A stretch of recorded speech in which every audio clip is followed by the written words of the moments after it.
رضا پهلوی، کینگ رضا پهلوی، کینگ رضا پهلوی، کینگ رضا پهلوی،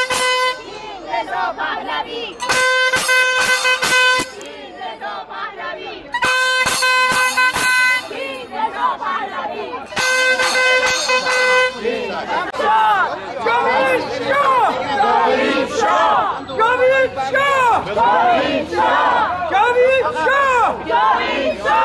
پاینده ایران، پاینده ایران، پاینده ایران، پاینده ایران. برقرار باد پرچم سرنگه شیر و خورشید نشان. رضا پهلوی، کینگ رضا پهلوی،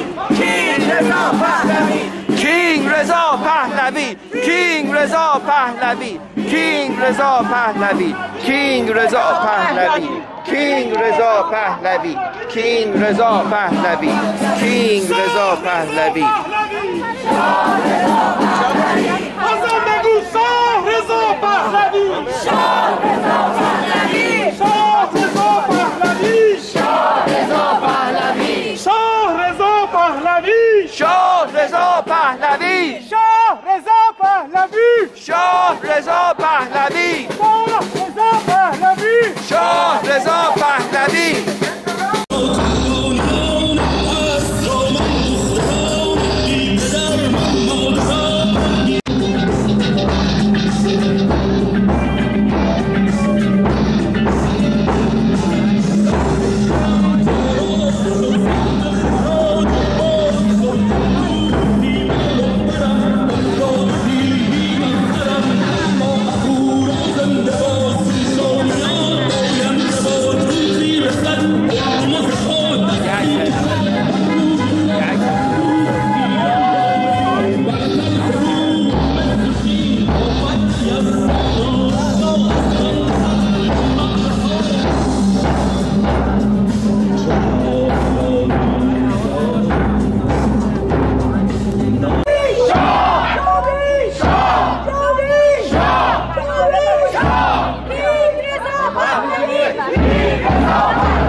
عشق من درود.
دستمان باید چسبی دارم میزنم روش شاه رضا خوش آمد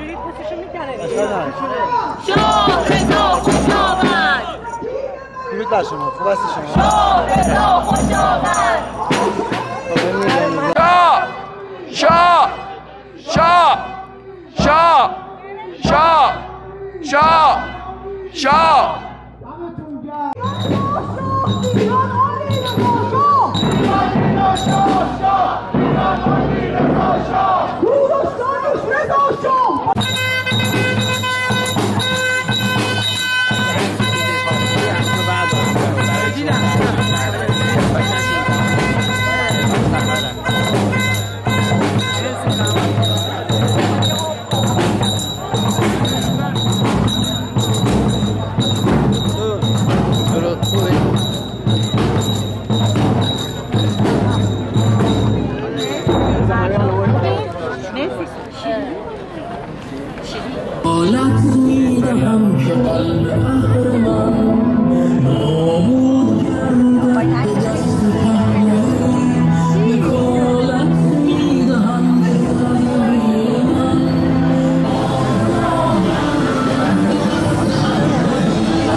مرگ بر شورش 57 ننگ بر شورش 57 ننگ بر شورش 57 ننگ بر شورش 57 ننگ بر شورش 57 ای شاه ایران برگرد به ایران ای شاه ایران برگرد به ایران ای شاه ایران برگرد به ایران ای شاه ایران برگرد به ایران ای شاه ایران برگرد به ایران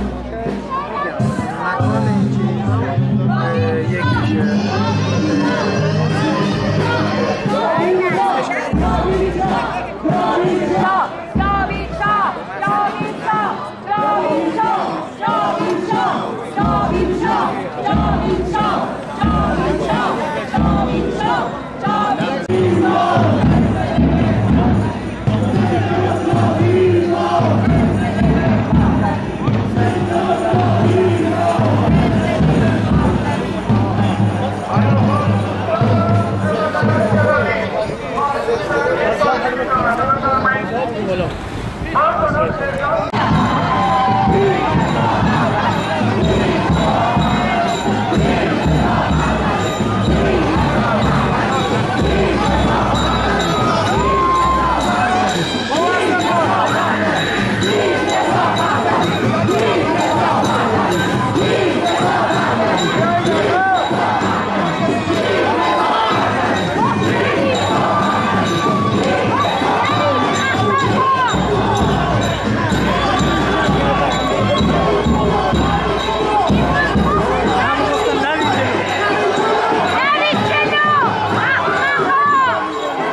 تو اینجا ببین خب ما هم همینو میگیم.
خانم ها آقایان، با درود بیکران، امیدوارم تندرست باشید و پرتوان. لحظه موعود فرا رسید. امشب با شاهزاده رضا پهلوی مهمان خونه‌های شما هستیم. شاهزاده خیلی خوش آمدید. خوشحالم که باز می‌بینم اتومی جان و فرصتی داشته باشیم بار دیگر با همیهنان عزیزم بتونم صحبت داشته باشم. شاهزاده عزیز، درود به روح بزرگ شاهنشاه آریامر و رضاشاه کبیر. سپاسگزارم. امید جان، نور بر تاریکی پیروز است. پاینده ایران. ما مردم قم، من از قم تماس میگیرم، ما مردم قم و مردم ایران آماده هستیم تا با فرمان شاهزاده رضا پهلوی عزیز 25 شهریور رو، سالگرد مهسا رو، به خیابان‌ها بیاییم و اعتراضات رو برقرار کنیم.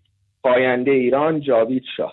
ژینا از مشهد بهمون زنگ زده. ژینا جان درود بر شما، رو خط هستید با شاهزاده رضا پهلوی. درود جناب خلیلی و درود به شاهزاده عزیزم. شاهزاده خواستم ازتون تشکر کنم به خاطر تمام این سالها که حامی مردم ایران بودین و کنار ما وایسادین. من انقدر تپش قلب دارم که واقعا نمیدونم چطوری باهاتون صحبت کنم و ابراز احساسات کنم. فقط خواستم از شما پدر بزرگوارتون که هیچ وقت ندیده میشون از شما تشکر کنیم و به امید روزی که شما رو تو ایران ببینیم و دستان مهربون تو ببوسیم. من و خانواده‌ام اینجا 10 نفر نشستیم ساعت‌ها که برنامه شما شروع بشه، حتی از قبل که بچه‌ها لایو گذاشته بودن از بیرون استودیو شما رو ببینیم. هر لحظه منتظر ورود شما هستیم و دوست داریم دوباره به هویت واقعی خودمون برگردیم. خیلی ممنونم خانم تشکر میکنم از آقای خلیلی و برنامه خوبشون و سپاسگزارم از شاهزاده عزیز اگر دعوتو میپذیرن. سپاسگزارم. خیلی ممنونم خانم ژینا. بچه اگر بتونیم صحبت‌ها رو کوتاه‌تر نگه داریم، دیگر دوستانمون هم میان روی خط، با رفقای بیشتری میتونیم صحبت بکنیم. لطفاً این نکته رو مد نظر. بله صداتون دارم. سلام امید خان. روی ماهتون. سلام بر شاهزاده عزیز، بزرگوار، دوست داشتنی، خاندان ایرانساز پهلوی. فقط میخواستم بگم که خودم و خانواده‌ام عاشقانه دوستشون داریم، عاشقانه جونمون رو فداشون میکنیم. همین. خیلی ممنونم از تماست خدا نور عزیز. ممنونم. بریم سراغ پندار نیک از تهران بهمون زنگ زده. پندار نیک درود بر تو، رو خط برنامه هستی. درود شاهنامه. درود به شما، میشنویم صحبتاتون رو. آیا امید خان، کاری که امروز کردی بیرون استودیو یه چیزی تو مایه‌های، به خودت نگیرا، ولی تو مایه‌های کار ارتش بود بهرام آریانا بود. ازت ممنونم. درود شاهنامه. ببخشید با من بوده نه با شما بودن. با شما بودن. با آقای خلیلی بودم. با آقای خلیلی بودم. آقای امید خان با شما بودم. درود شاهنامه. درود بر شما. شاهنامه درود بر شما. شاهنامه درود بر شما. درود بر شما. میشنوم صداتون. قربانت گردم. نمیدونم چی شد که من یهو فلش بک زدم، صدا من از تو دستکارت میشه. من پیرمردم. فلش بک زدم به روز تولد جناب عالی که اعلیحضرت فرموده بودند که آمبولانس آژیر نکشه، هلیکوپترم نمیخوام مزاحم مردم بشی، بی سر و صدا، خلوت، با سرعت برو. امیدوارم که ما مثل نسل 57 نباشیم، قدر شما رو بتونیم بدونیم و زحمات شبانه روزی شما رو درک کنیم، بتونیم بفهمیم برنامه‌ریزی دراز مدت 35 ساله یعنی چی، بتونیم شعور داشته باشیم، درک کنیم که دموکراسی بدون شرط مقدماتی به چه معناست. قربانت گردم. و اینکه آموزش کلید تمام پیشرفت هاست. ما بتونیم کار گروهی بکنیم. این ایراد بر ما وارد، ما کار گروهی بلد نیستیم، ولی قطعا زیر سایه جناب عالی میتونیم کار گروهی بکنیم.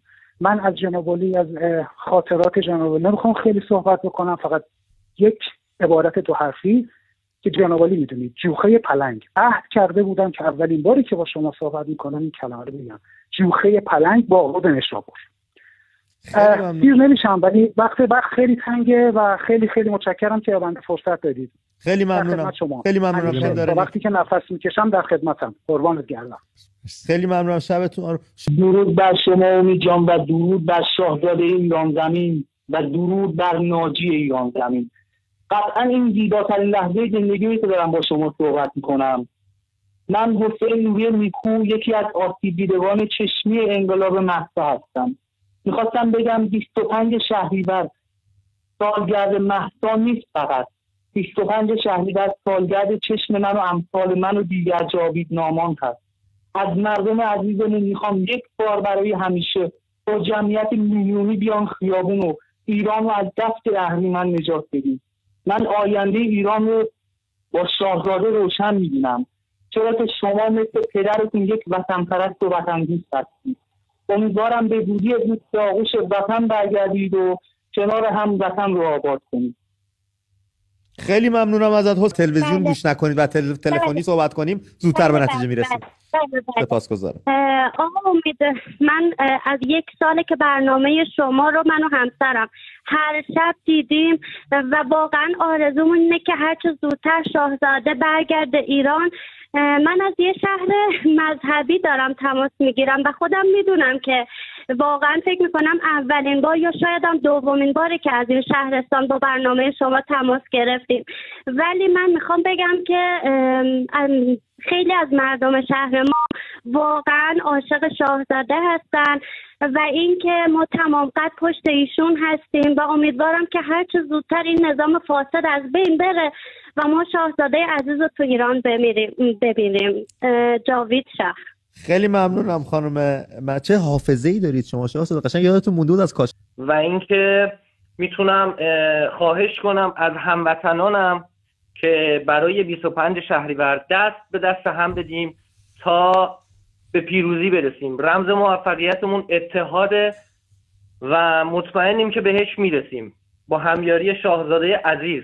خیلی ممنونم ازت پژمان. در آخر صحبتم عذرخواهی میکنم. فرمان شاه یزدان خدا باشد و شه پادشاه، تا ابد جاوید شاه. مرسی. با شاهزاده رضا پهلوی. درود بر شما امید جان و درود بر شاهنشاه. سوالی داشتم از شما و این سوال این هست که درود بر شما. خیلی خوشحالم که میتونم صحبت کنم. سعی میکنم خلاصش کنم چون پدرم در اومد تا بتونم بگیرم. درود بر امید و پادشاه ایران رضا پهلوی عزیز. من اجازه میگیرم از شاهزاده ایشونو ما طبق گروهی که خودمون داریم تو اینجا و فعالیت‌هایی میکنیم و طبق چیزی که بین خودمون هست ایشونو عمو رضا خطاب میکنیم. میخواستم به عمو رضا عزیزم 3 تا چیز بگم، 3 تا خواهش بکنم. یه موردش انتقاده. مورد اول این هست که عمو رضا عزیز ما راه ارتباطی با شما نداریم و این یه چیزیه که من از طرف خیلی‌ها دارم میگم، ما راه ارتباطی درست حسابی با شما نداریم. مورد دوم خطاب به تمام طرفدارای شما و خطاب به تمام دشمنان شما، خواهش میکنم کتاب‌های شاهزاده رضا پهلوی رو بخونید. این یه خواهشه که از شما داشتم، حتی اگه صلاح میدونین به طرفدارانتون بگین. بهمون زنگ زن. خانم مهسا درود بر شما، روی خط برنامه هستید با شاهزاده رضا پهلوی. درود بر امید جان عزیز و درود بر شاهزاده ایران زمین ولیعهد ایران. درود بر شما خانم. شاهزاده من فقط زنگ زدم که بهتون عرض ادب بکنم و بگم خیلی خوشحالم که تو برنامه دارم میبینمتون و از نزدیک دارم باهاتون صحبت میکنم و اینو بگم که ما از قزوین نماینده هستیم برای اینکه شما تشریف بیارید. ما خیلی منتظرتون هستیم. ببخشید من یکم استرس دارم باهاتون صحبت میکنم. خیلی خوشحالم شاهزاده، واقعا خوشحالم. مرسی عزیزم. خیلی دوستتون دارم شاهزاده. انشالله که هرچی زودتر بیاین. ما منتظرتونیم.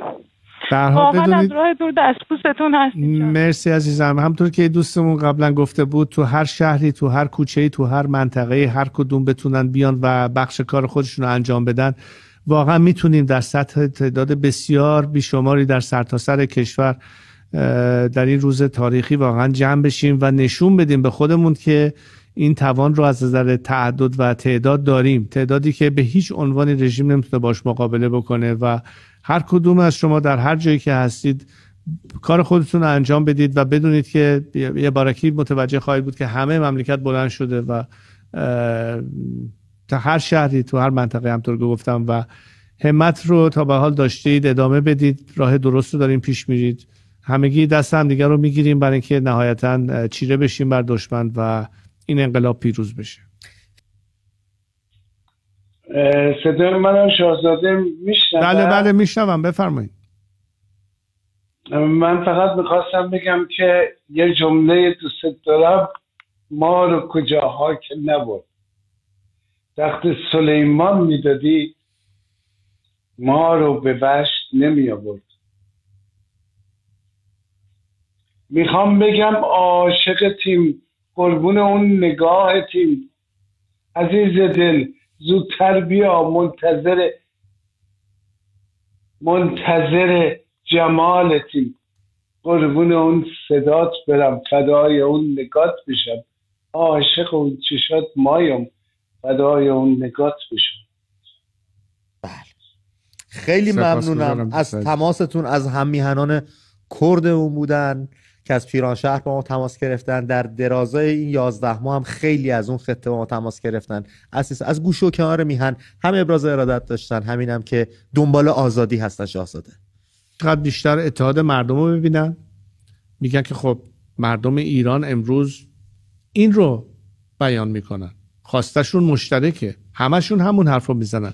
تا اینکه اون زمانی که من یادم میاد اون زمانی که مثلا شاپور بختیار رو کشتن، قاسملو رو کشتن، فرخزاد رو کشتن، تو همین اروپایی که هستیم، و اون زمانی که وزرای امور خارجه شون بدو میرفتن ایران که معامله‌ای بکنن، معامله تجارتی بکنن، اصلا نه حرف اپوزیسیون رو گوش میدادن. بهانه‌مون بود که خب اون رژیم اونجا نشسته و شما متحد نیستید و همکار نیستید.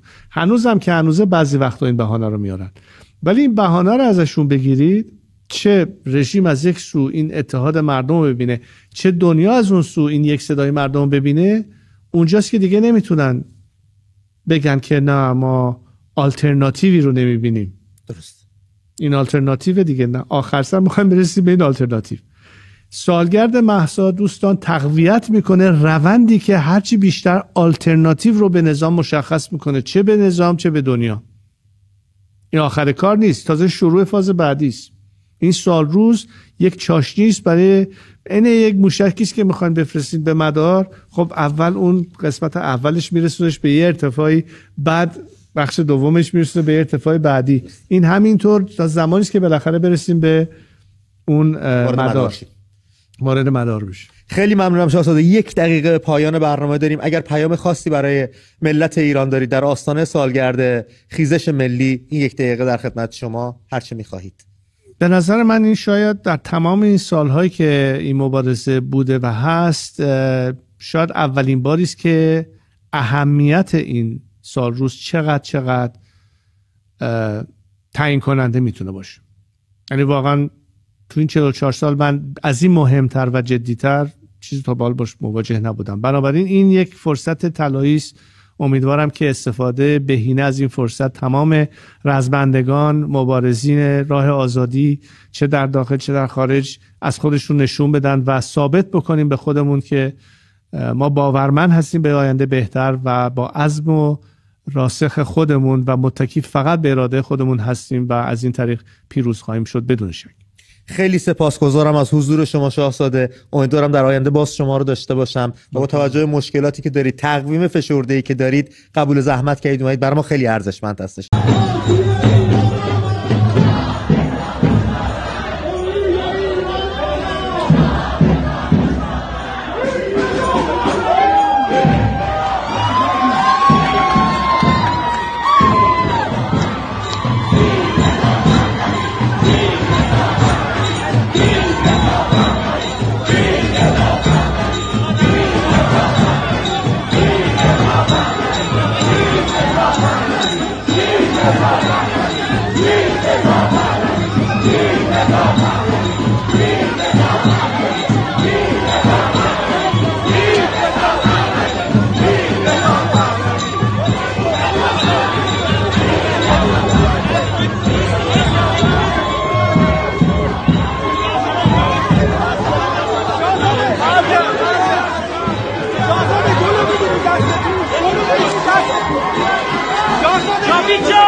بانی هستی عزیزم بانی هستی درود بر شما از همه بچه های ایران خیلی دوستتون داریم بانی هستی خیلی دوستتون داریم که از شاه ما مواظبت میکنیم ممنون که در کنارش بودید همه سال درود به شرف شما بچه ها برگردونید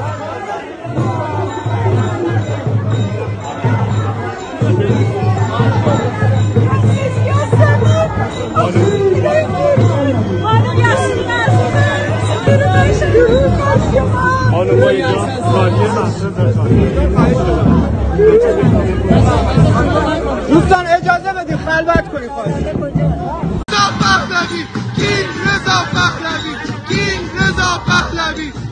رضا پهلوی جان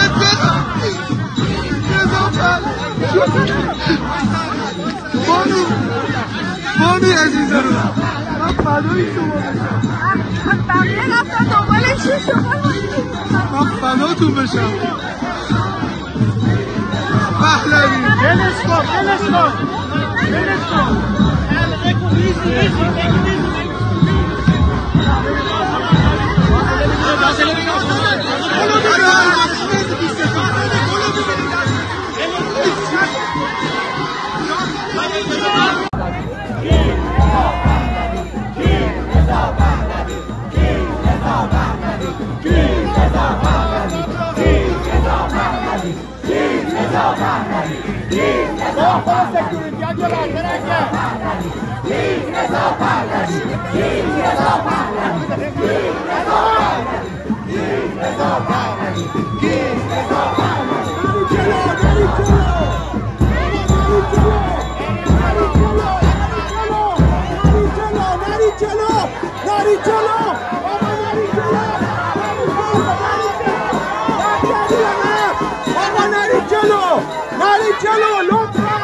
قسم به زن، قسم به مرد، قسم به آزادی، قسم به ما، قسم به میهن آبادی، قسم به تو، قسم به من، قسم به جاوید نامان وطن.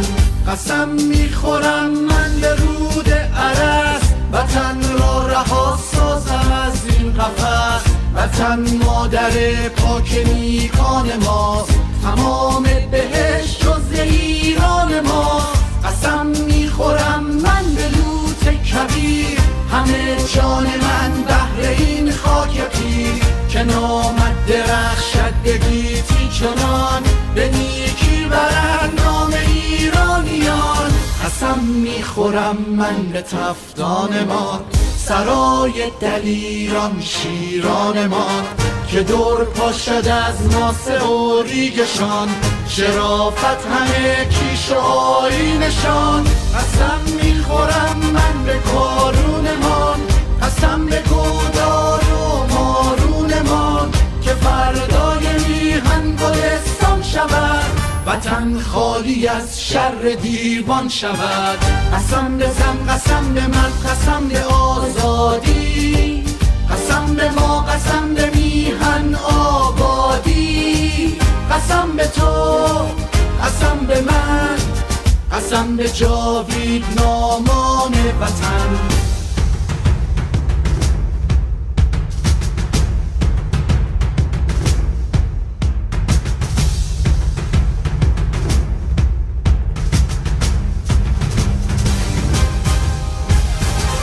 قسم میخورم من به شاخاب پاس، که این آب و خاک عشق و ایمان ماست. درفشی به دستان آن کابگان، چو شیری درخشد به خورشید ما. قسم میخورم من به موج خزر، به زادگاه شاهم جاوید پدر. که باید دوباره هویدا شود، چو فیروزه تاج ایران شود. قسم به البرز، قسم به زاگرس، قسم به ماهون، قسم به هامون، قسم به الوند، قسم به هیرمن، قسم به ایران، قسم به میهن. قسم میخورم من به دشت سرس، که ایران شود پرز آواز و رقص. همه جای جایش پر از عشق و نور، پر از شور و شادی و جشن و سرور.